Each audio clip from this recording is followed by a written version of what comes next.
Hola a todos.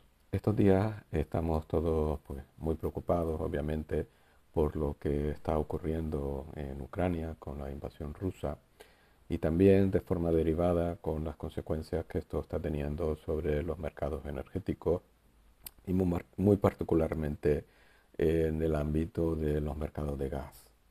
Es cierto que habitualmente conocemos mejor el ámbito del mercado eléctrico que el mercado de gas y el objetivo un poco de este vídeo es explicar o bueno, hacer una breve introducción al funcionamiento del sistema de gas, a todo esto que oímos hablar continuamente sobre el GNL, los almacenamientos, etcétera.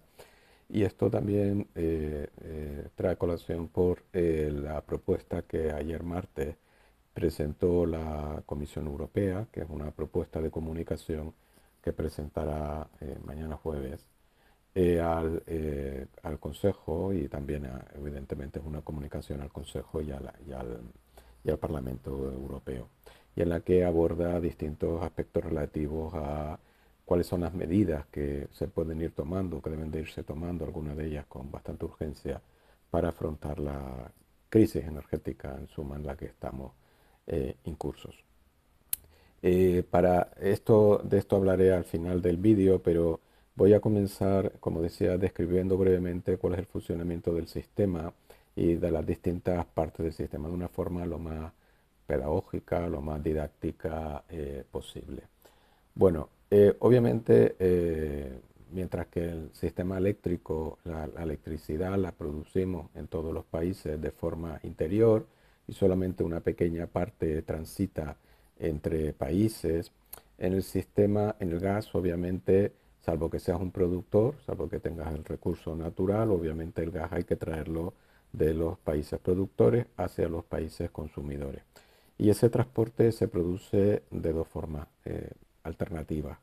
Se puede producir, se puede transportar mediante tuberías, lo que se llaman gasoductos, es decir, en estado gaseoso, en estado natural de ese recurso. O bien, obviamente, se puede transportar mediante barco, mediante unos barcos que se llaman barcos metaneros, para lo cual lo que se hace es licuar ese gas, eh, sometiéndolo a muy bajas temperaturas, a 160 grados centígrados, bueno, bajo cero obviamente, ese gas ya licuado en unas plantas que se denominan plantas de licuefacción, se transporta o se mueve hacia un buque, y ese es el buque que lo transporta al punto de llegada, al punto de destino, que va a ser una planta de regasificación.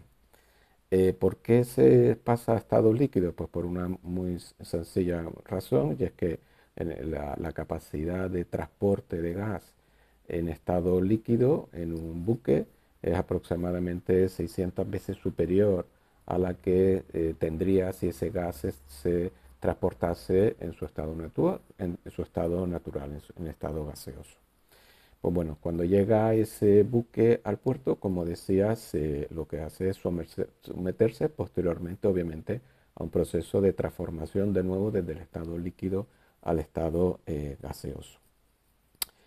¿Cuántos países son capaces de exportar gas mediante este tratamiento en plantas de licuefacción? Pues actualmente en el mundo hay 20, 21 países que tienen esta capacidad. Son países exportadores de gas, pero que además tienen este tipo de infraestructura que son, repito, terminales o plantas de licuefacción. Para que nos hagamos una idea, los dos países que más exportan gas en la actualidad, de este modo, estoy hablando mediante GNL, no lo he dicho, pero la forma en la que nos referimos a este gas licuado y transportado en buque es de esta forma: gas natural licuado, GNL, en inglés LNG, lo digo porque habitualmente se utilizan los dos acrónimos. Como decía, los dos países que más capacidad tienen y que más exportan actualmente son Australia y Qatar. Y en tercer lugar, Estados Unidos, aunque Estados Unidos, que comenzó a exportar mediante GNL hace pocos años, sin embargo es el que más crece, probablemente entiendo que en poco tiempo pasará o puede pasar a convertirse, si no en el primero, de luego, bueno, creo que probablemente en el primer exportador en algún momento mundial de GNL, no es descabellado. Como decía, existe 20, 21 países, sin embargo también es cierto que actualmente se están produciendo aumentos muy notables de capacidad en muchas plantas de licuefacción en muchos lugares del mundo o muchos países exportadores de GNL. Con lo cual, digamos, la tendencia futuro de aumento del GNL a nivel mundial. Además, es importante señalar que la forma de contratar este GNL por parte de los demandantes es o bien mediante contratos, digamos, de contado de muy corto plazo o mediante contratos de medio largo plazo. De hecho, la mayor parte del GNL se contrata en contratos o mediante contratos de entre un periodo de 1 y 4 años. Si bien es cierto que también hay contratación que se llama de spot, ¿no? Contratación de contado, aproximadamente un tercio de la contratación global. Entonces, este GNL, como decía, se exporta y viene desde las plantas de licuefacción mediante buques a las plantas de gasificación. Una vez que llega a la planta de gasificación, lo único que se hace es sacar ese GNL en estado líquido desde esos buques y almacenarlo en unos grandes tanques de almacenamiento, también en estado líquido. De tal forma que cuando se quiere inyectar ya ese gas a la red, obviamente hay que pasarlo de estado líquido a estado gaseoso y eso se hace mediante un procedimiento que podríamos describir como una especie de baño María. Es decir, lo que hacemos es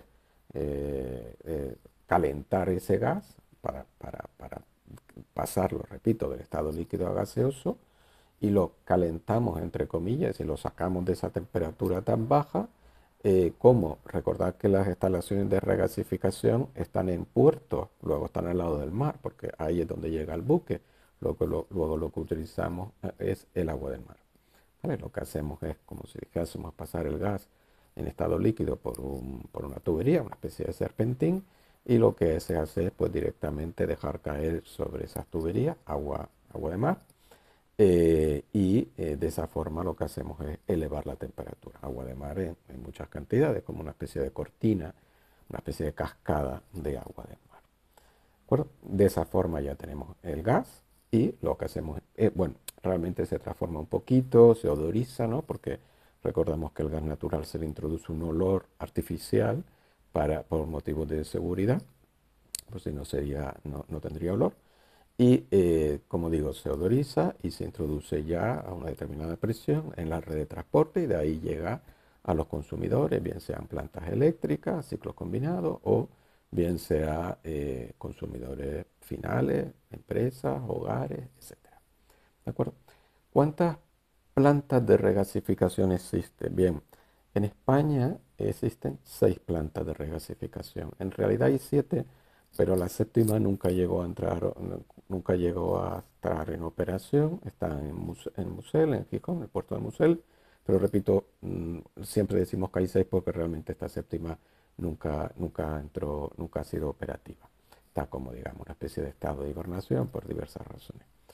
Entonces, decíamos, tenemos 6 plantas de regasificación y de esa forma, como todos sabemos, gran parte del consumo que se realiza en España, ahora mismo una parte mayoritaria del consumo de gas que se realiza en España, en el fondo proviene de esas 6 plantas de regasificación a las que llegan constantemente buques procedentes de muchos países. Luego comentaré.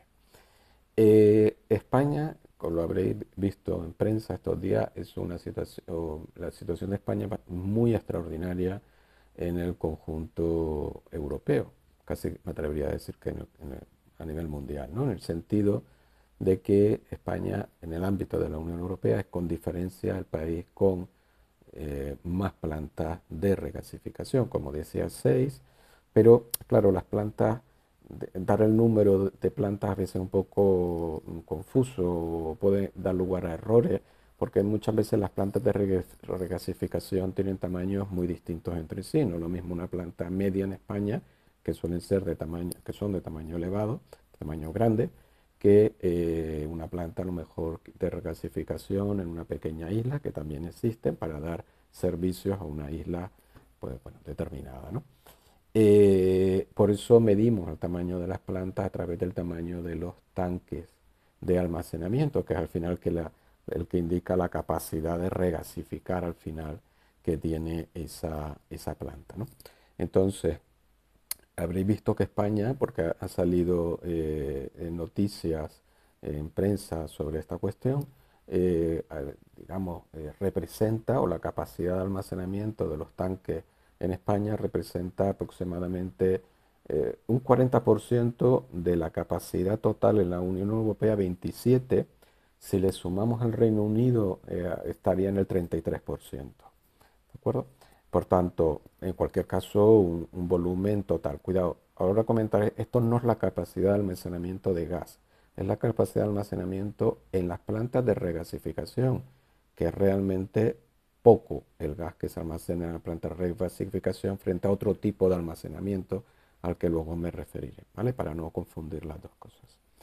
Entonces, como decía, España tiene una posición eh, en gran medida debido al aislamiento frente al resto del continente europeo, el aislamiento geográfico, me refiero, por los Pirineos, etcétera, tuvo una posición de primer momento en la que era necesario acometer, digamos, hacer frente al consumo desde hace ya muchos años, mediante, parcialmente, de una forma importante, mediante el uso, repito, de plantas de regasificación.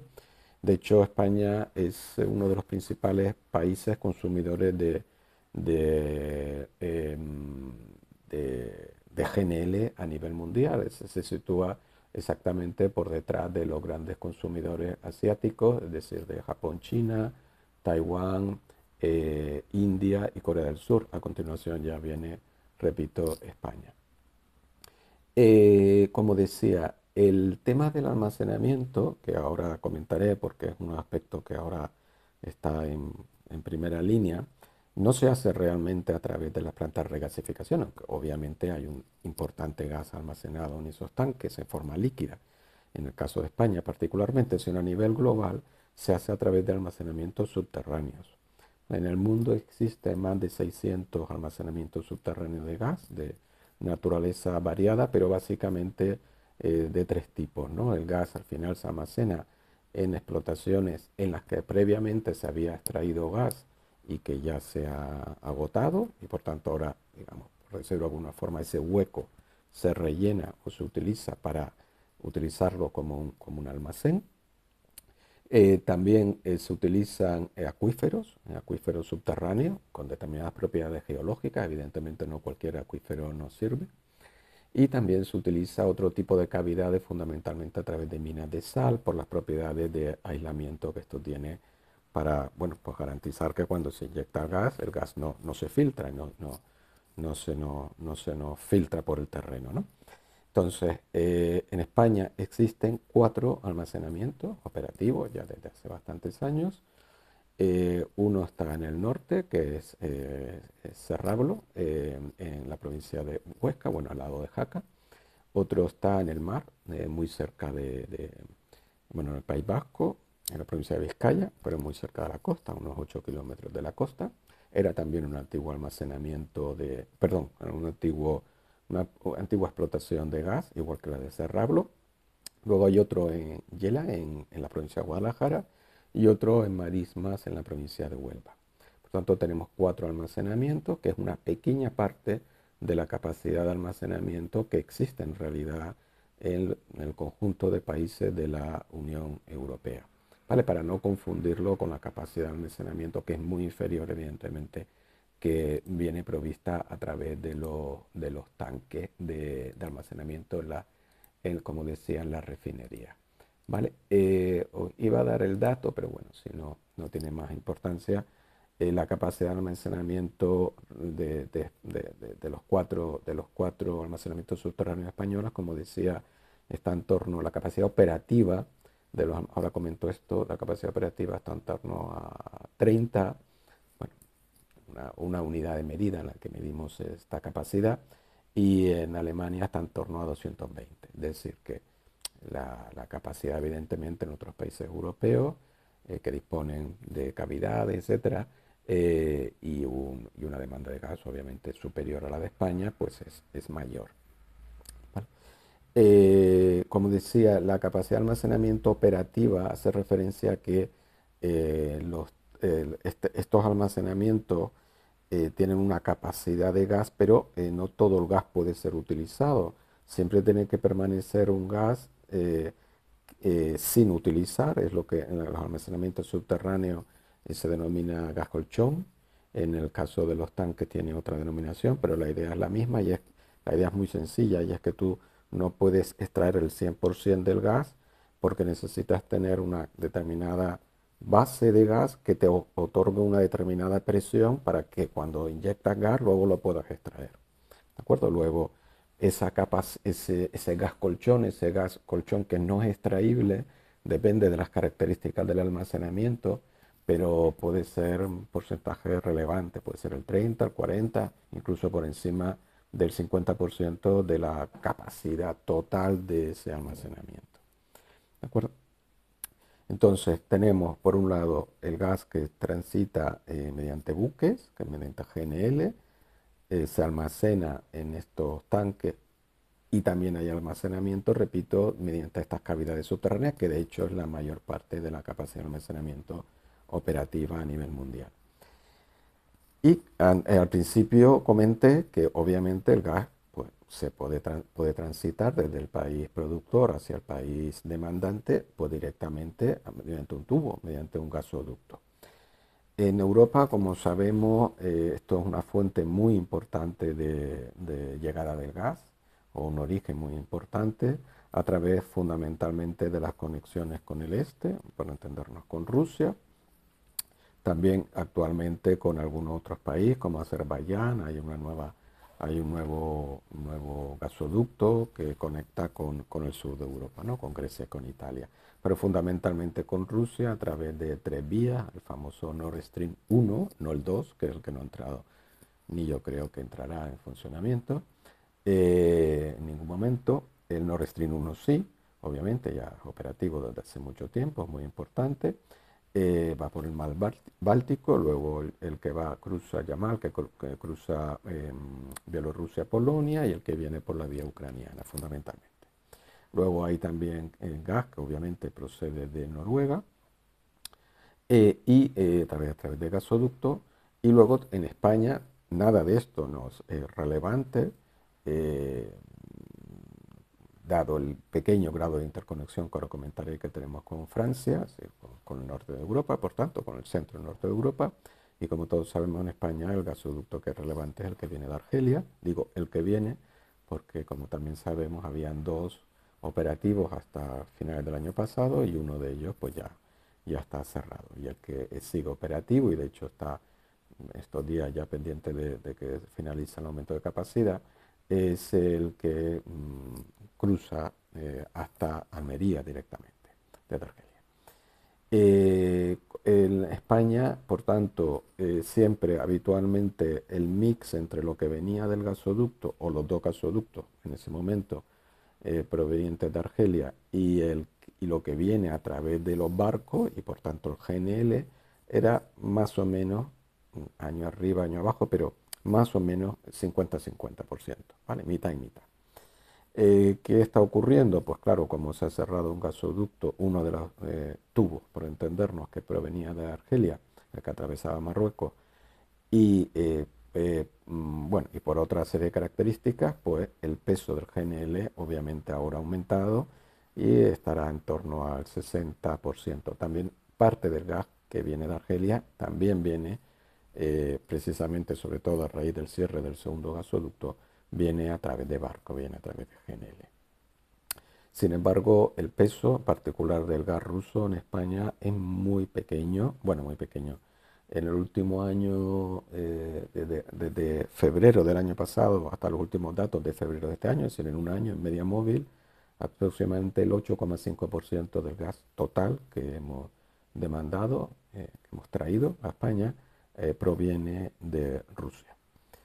Esta no es la situación, como sabemos, en otros países europeos, donde la dependencia del gas ruso es muy alta, muy, muy alta. Es decir, no tiene nada que ver la situación de España, donde el cambio de fuente de abastecimiento de esos buques metaneros, estamos hablando, no tengo el número exacto ahora adelante, pero podríamos estar hablando en torno de 20 metaneros al año, pues al final hay que sustituir esos 20 metaneros, pongamos que son 20, pueden ser 18 o 22, pero un número aproximado.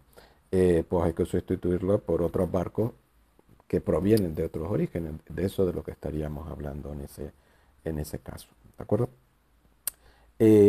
Hay una cuestión también sobre las interconexiones internacionales que ha salido mucho, que se refiere a la capacidad de interconexión de España con Francia. España, además del tubo con Argelia, tiene interconexión con Portugal, obviamente, hay dos interconexiones. Portugal, por cierto, también tiene una regasificadora.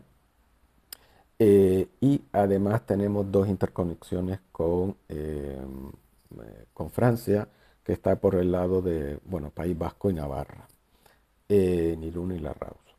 Hay una tercera interconexión que ha salido mucho en prensa, también decía estos días, que se refiere a la interconexión eh, por la frontera de Cataluña, frontera de España, pero por la parte de Cataluña, por Figueras,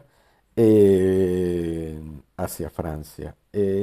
Esto es el proyecto STEP, que forma parte de un proyecto más amplio, porque no solamente es la interconexión de España a Francia, sino también el refuerzo de toda la parte de la red francesa que permitiría canalizar ese gas, digamos, en la idea de que ese gas fuera desde el sur hacia el norte, que permitiría subir ese gas hacia el centro y norte de Europa, ¿vale? Eso necesitaría no solamente el refuerzo, no solamente la interconexión, es el refuerzo, ya casi la construcción de toda esa red francesa que permitiría subir ese gas hacia el norte, repito.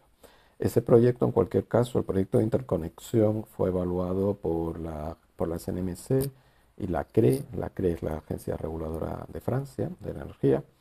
En el año 2019, bueno, resolvió en el año 2019, considerando que el proyecto que habían presentado los transportistas, en este caso el español Enagás y su parte y su contraparte francesa, no tenía la madurez suficiente y además no había recabado el interés de los operadores de mercado.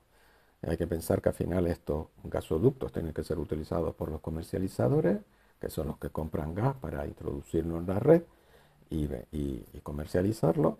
Y como decía, después de varios test de mercado, pues no había apreciado ningún interés por parte de los comercializadores en ese momento. Si las circunstancias cambian, pues bueno, supongo que habría que volver a hacer un análisis.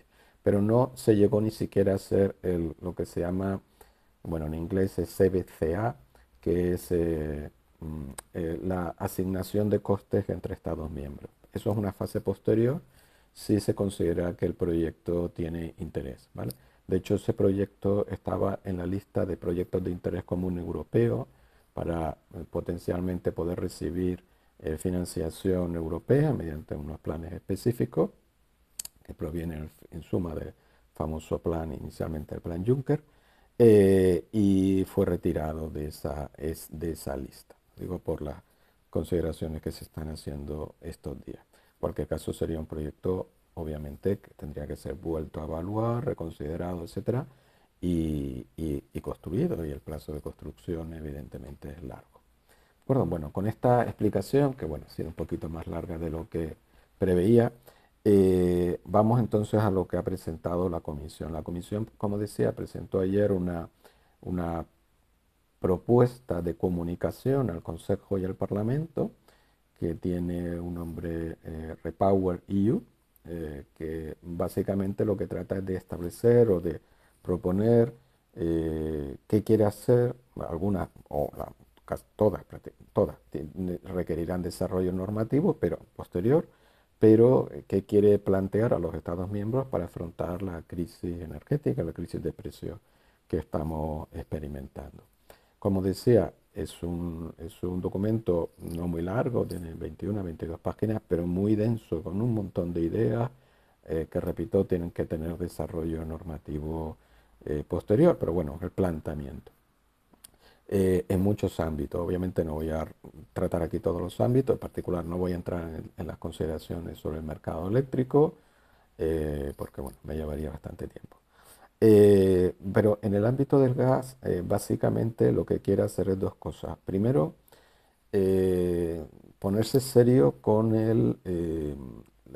digamos, el nivel de almacenamiento que se requiere al principio del periodo invernal. Es decir, no he comentado que los almacenamientos tienen dos papeles. El almacenamiento sirve como el almacenamiento de gas, estoy hablando.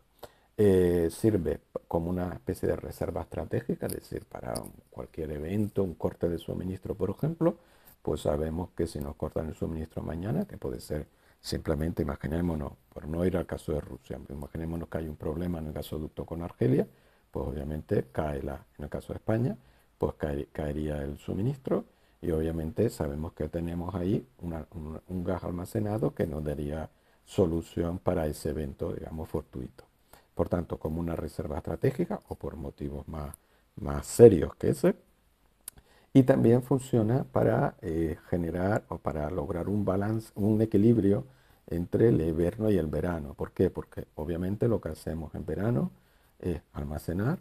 En el verano, pensemos que el ciclo también de precio del gas a lo largo del año no es constante, es decir, hay un periodo cíclico porque en verano hay menos consumo de gas en el hemisferio norte, que es el gran consumidor de gas, y por tanto el precio cae y lo que hacemos es aprovechar esa caída de precios para inyectar los comercializadores para almacenar gas en el sistema, en los almacenamientos, y ese gas lo vamos extrayendo en invierno para satisfacer parte de la demanda, que evidentemente es más grande que en verano, obviamente, por motivo de calefacción. ¿Qué parte de la demanda de invierno proviene de los almacenamientos? Pues en torno a un 25, un 30%. No es lo mismo noviembre que enero, evidentemente, octubre o noviembre que enero. En enero puede ser incluso bastante superior a ese porcentaje. ¿De acuerdo? Entonces, en este año en particular, en el 2000, en la temporada de gas, que es como se llama, en 2021-2022, ya la agencia de no la agencia, perdón, el grupo de transportistas de gas europeo, que se denomina ENSO G, ENSO-G, por lo del gas, ya advirtió que el nivel de partida en el comienzo de la temporada de gas, que es el 1 de octubre, era excepcionalmente bajo en la Unión Europea. Esto quería decir que el año pasado se almacenó poco gas en el periodo de verano. Entonces se partía ya de unos niveles, repito, excepcionalmente bajos. Esto tiene que ver, pues, obviamente, con los pocos incentivos que tuvieron los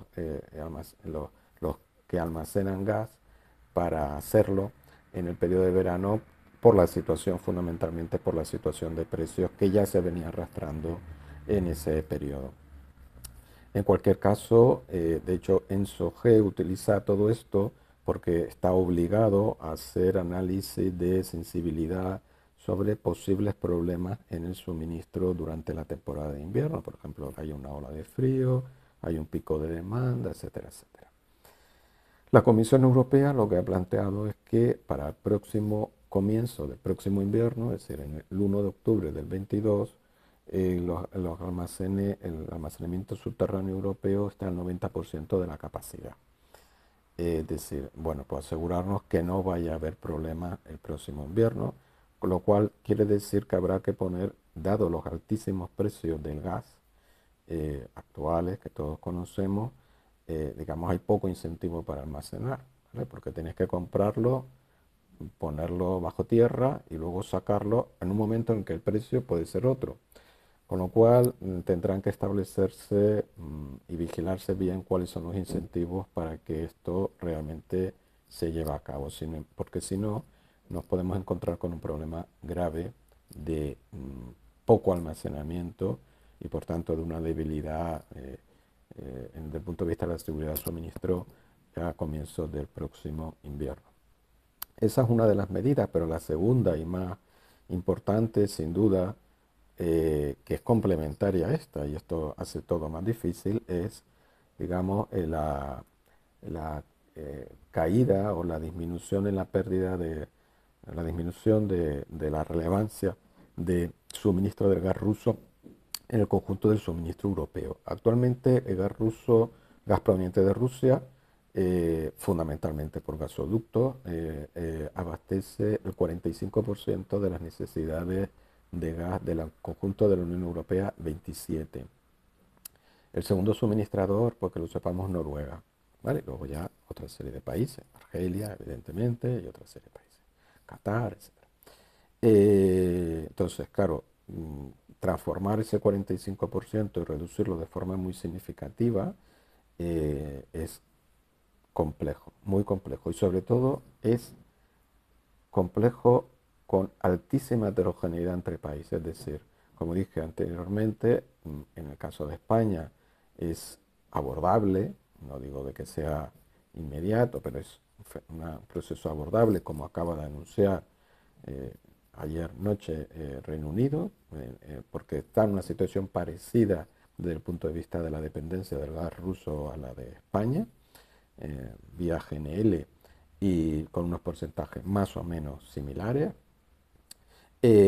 Por tanto, para el caso de España sería abordable, para el caso de Portugal, etcétera, que es lo mismo, pero hay países en los que la dependencia directamente es total, es decir, solo se abastecen de gas ruso o el abastecimiento es muy, el porcentaje de abastecimiento proveniente de Rusia es muy elevado. Luego, eh, objetivamente hay una situación muy asimétrica en el conjunto de países europeos. España podría hacer el gesto de renunciar, pero obviamente no, no dejaría de ser un gesto desde el punto de vista casi doméstico, porque el conjunto de la Unión Europea no se puede situar a corto plazo en en esa misma situación. La Unión Europea, por tanto, ha presentado una estrategia muy, podríamos decir, muy agresiva en el sentido de que pretende reducir en un plazo de tiempo muy corto. No estoy hablando ahora a medio y largo plazo, que obviamente hay otro tipo de medidas que también se ponen sobre la mesa, aceleración del proceso de transición hacia renovables, etcétera, hidrógeno, biogás, etcétera, pero ha puesto sobre la mesa medidas y ha tratado de evaluar cuál puede ser el impacto de esas medidas que, bueno, en algunos casos son medidas que provienen de diversificación de suministro mediante uso de más GNL, y en otros casos son medidas que incluso afectan a los usuarios finales, a los consumidores, por ejemplo, la reducción, medidas de ahorro vinculadas a la reducción en las temperaturas en los hogares, en las empresas, en los centros comerciales, etcétera, para reducir el consumo de gas en invierno. ¿Vale? Bueno, hay un desglose, una especie de cuál puede ser el impacto en términos de BCM, que es como medimos habitualmente. Bueno, lo podemos medir en BCM, miles de millones de metros cúbicos, o también se mide en teravatios hora, como la electricidad. Y hay un desglose, repito, de esas medidas sobre cuánto puede aportar cada una de ellas. Hay que pensar que la más relevante de todas ellas, el mayor impacto sería obviamente sustituir gas ruso mediante GNL. Sin embargo, como decía, la situación real para que esto se pueda producir es muy distinta. En particular, el caso de Alemania es un caso crítico. ¿Por qué? Porque Alemania, curiosamente, siendo un país costero, no tiene ni una sola planta de regasificación. Esto es una circunstancia bastante curiosa, vamos a calificarla así, porque quiere decir que su dependencia de gasoductos, no solo de Rusia, también de Noruega, evidentemente, ahí no hay ningún problema, es total. Digo que es curiosa porque obviamente los países interiores, por definición, no tienen GNL, no tienen un barco donde pueda llegar al puerto. Austria, por poner un caso, es decir, ahí tiene todo el sentido. Pero repito, Alemania no tiene plantas de regasificación. Es verdad que puede usar indirectamente plantas que están situadas o tirar de gas que llega mediante su conexión, por ejemplo, con Países Bajos, donde sí hay plantas de regasificación, o en Bélgica, ¿no? Pero directamente no tiene. Y por tanto esto va a dificultar bastante ese proceso de cambio de origen desde el gas ruso hacia gas procedente de otros países, porque no es tan fácil como decir, bueno, lo traigo en barco, sí lo traigo en barco, pero ¿a dónde lo traigo en barco? ¿De acuerdo? Bueno, básicamente esto es lo que se va a discutir en los próximos días. Repito, hay otras medidas vinculadas a mayor inyección de biometano, es decir, procedente, por ejemplo, de residuos agrícolas, etcétera, ¿no? Medidas de ahorro energético, etcétera. Pero la más significativa, repito, es cambiar el origen. Y esto, no, por supuesto, se puede ir haciendo con el tiempo, se tiene que ir haciendo con el tiempo, porque evidentemente si algo está poniendo esta crisis en valor es el problema de dependencia energética, que ya se conocía, no es nuevo, pero desde luego ahora lo sitúa en el centro del debate sobre el sistema energético europeo, sin duda alguna. Y esto se va a ir haciendo con el tiempo, pero claro, las medidas que ha puesto la idea de la Comisión Europea es que se avance muy rápido en esta cuestión y repito, hay dificultades inherentes, evidentes para que esto se pueda producir. Bueno, espero no, lo dejo ya aquí y espero por lo menos que haber aclarado algunas cuestiones muy básicas sobre esta cuestión. Muchas gracias.